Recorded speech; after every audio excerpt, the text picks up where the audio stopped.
చెప్పి స్నానానికి వెళ్ళింది. గజాసురు నుండి విముక్తిని పొంది కైలాసానికి వచ్చిన శివుడు లోపలకు వెళ్ళబోగా గుమ్మం వద్ద బాలుడు అడ్డగించాడు. తాను ఈ కైలాసానికే అధిపతినని పార్వతి భర్తనని చెప్పాడు శివుడు. నువ్వెవరివైనా వెళ్ళటానికి వీలు లేదన్నాడు ఆ బాలుడు. వాద ప్రతివాదాలు పెరిగాయి. పట్టుదల పెరిగి శివునికి కోపం వచ్చింది. ప్రమదగణాలు కూడా ఆ బాలుని ముందు ఓడిపోయాయి. ఇక తాళలేక శివుడు త్రిశూలంతో బాలుడి శిరస్సును ఖండించాడు. పార్వతి వచ్చి నిర్జీవుడై ఉన్న బిడ్డని చూసి, నాథ, పశువాన్ని ఇంత దారుణంగా హింసిస్తారా అని రోధించింది. శివుని మనస్సును ఆర్ద్రమైంది.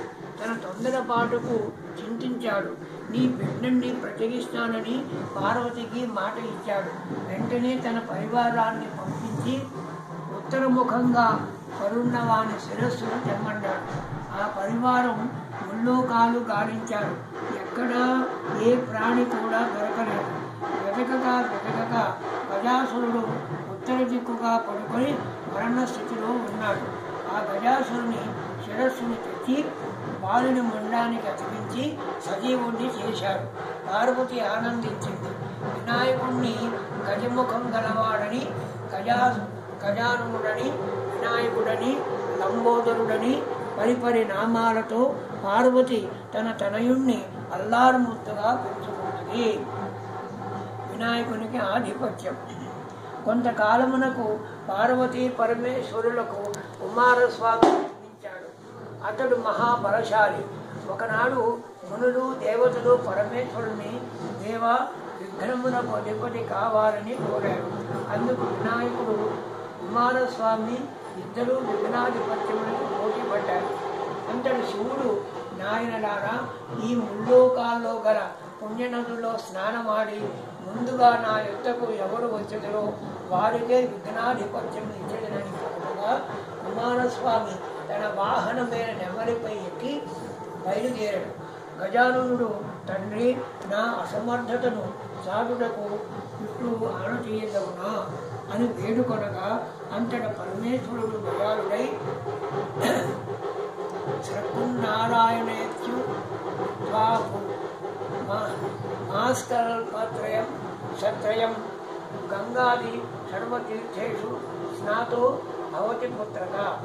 కుమార, నారాయణ మంత్రమును ఒకసారి జపించిన వారికి ముల్లోకాలలో గల సమస్త నదుల యందు స్నానమాచరించిన ఫలం కలుగునని చెప్పగా, ఆ గణాధిపతి కైలాసముననే ఉండి నారాయణ మంత్రం జపించుతూ తల్లిదండ్రులకు ముమ్మారు ప్రదక్షిణం చేయగా, కుమారస్వామికి తాను వెళ్ళే నదులకు గణపతి ముందుగానే వెళ్ళి స్నానాదులు ఆచరించి నదులు వస్తుండేవాడు.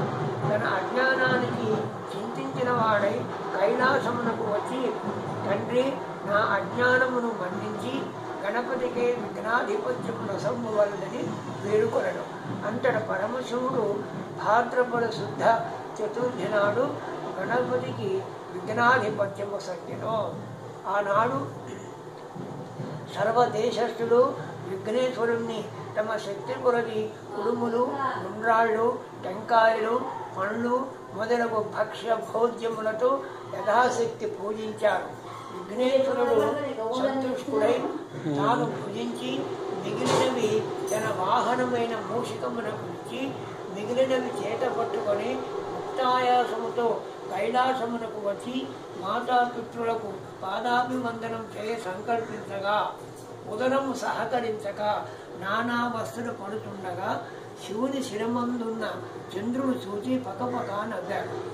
గణపతికి కోపం వచ్చి తన దంతపు కూరను విరిచి చంద్రుని మీదకు విసిరాడు.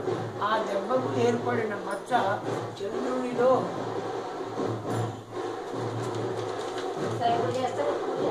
ఈనాటికి ఉన్నది. ఆవేశంతో పూలాడుతున్న వినాయకుడి పొట్ట చిక్కింది. పాముతో బొద్దను కట్టారు. కుమారుడికి పరిస్థితి పార్వతి వారై చంద్రుని చూసి, ఓడి చంద్ర, నీ కంటికి నా కుమారుడు అంత చులకనగా కనపడ్డా? ఎత్తగాడనమనుకుంటున్న నిన్ను చూచిన వారికి నీలాపనిద్దరు కలుగుతాయని శపించింది. ఆ జగన్మాత శాపానికి చంద్రుడు గడగడలాడిపోయాడు. జగదీశ్వరి పాదాల మీద పడి శాపోపశమనం చెప్పమన్నాడు. శాపం ఉపసంహరించబడదు అన్నది కాచాయి. దేవతలంతా కలవరపడి తల్లి చంద్రుణ్ణి క్షమించు, చంద్రుణ్ణి చూడకుండా ఉండటం ఎవరికీ సాధ్యం కాదు. ఎవరికి ముఖం చూపలేక ఎవరు తన ముఖం చూడక చంద్రుడు ఎక్కడైనా దాక్కుంటే దివ్యరాత్రులు ఎలా జరుగుతాయి?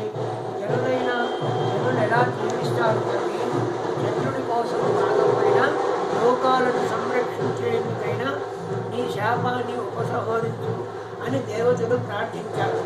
దేవతలారా, నీ అభ్యర్థనను అర్థం చేసుకున్నాను. శాపం తప్పదు. శాప ప్రభావం పడకుండా తరణోపాయం చెప్తాను. గుర్తు కలిగి మసులుకోండి. భాద్రపద శుద్ధ చవితి నాడు వినాయకుడిని పూజించి పూజాక్షతము శిరస్సును జరుపుకున్న వారికి ఎట్టి నీలాపనిందలు రావని వరమిచ్చింది. ఈ విషయాన్ని విస్మరించిన, అలక్ష్యం చేసిన ఎట్టి వారికైనా నీలాపనిందలు తప్పవు. ఈ విషయాన్ని గమనించకపోవటం వలనే శ్రీకృష్ణుడు ఋషివర్యుల అపనిందల పాలయ్యాడు. ఒకనొకప్పుడు సప్త మహర్షులు యజ్ఞాన్ని తలబెట్టారు. యజ్ఞగుండం చుట్టూ సప్త ఋషులు తమ తమ భార్యలతో ప్రదక్షిణం చేస్తున్నారు.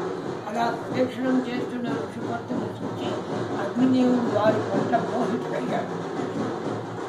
ఇది అగ్నిదేవుని భార్య స్వాహాదేవి గమనించి భర్త వ్యామోహాన్ని తీర్చడానికి అరుంధతి తప్ప తక్కిన ఋషిపత్రుల రూపం తానే ధరించి పతికి ప్రమోదాన్ని తీర్చింది.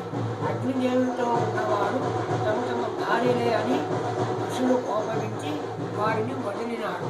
పార్వతి ఇచ్చిన శాపాన్ని మరచి ఋషిపత్నులు చంద్రుని చూడటం వల్ల వారికి అపనింద కలిగింది. దేవతలు ఋషిపత్నుల దుస్థితిని పరమేశ్వరులకు చెప్పగా శివుడు జరిగిన దానిని ఋషులకు వివరించి వారిని స్వస్థచిత్తులను చేసి ఋషిపత్నులను రక్షించారు. శమంతకం మనోపాఖ్యానం. పూర్వం శ్రీకృష్ణుడు కూడా పాలదుత్తంలో చంద్రుణ్ణి చూసి నీలాపనింద పాలయ్యాడు. సత్రాజిత్తును అను రాజు సూర్యుని అనుగ్రహంతో శమంతకమణి పొందాడు. ఆ శమంతకమణి రోజుకు 1000 మణుగుల బంగారాన్ని ఇస్తుండేది. ఆ మణిని తనకిమ్మని ఆ రాజును శ్రీకృష్ణుడు కోరగా సత్రాజిత్తు అందుకు అంగీకరించలేదు. ఒకనాడు సత్రాజిత్తు తమ్ముడు ఆ శమంతకమణి హారాన్ని మెడలో వేసుకొని అడవికి వేటకు వెళ్ళాడు. అతన్ని ఒక సింహం వధించి ఆ హారాన్ని అపహరించింది. ఆ సింహం వద్ద గల ఆ మణిని జాంబవంతుడు చూశాడు. ఆ మణి తన కుమార్తెకు కానుకగా ఇస్తే సంతోషిస్తుందని దాని కొరకై ఆ సింహంతో పోరాడి దానిని వధించి హారాన్ని తీసుకుపోయాడు. శ్రీకృష్ణుడే తన తమ్ముణ్ణి చంపి శమంతకమని అపహరించాడని సత్రాజిత్తు తలచి లోకమంతా ప్రచారం చేశాడు. ఈ వార్త కృష్ణుని చెవిన పడింది. తనకి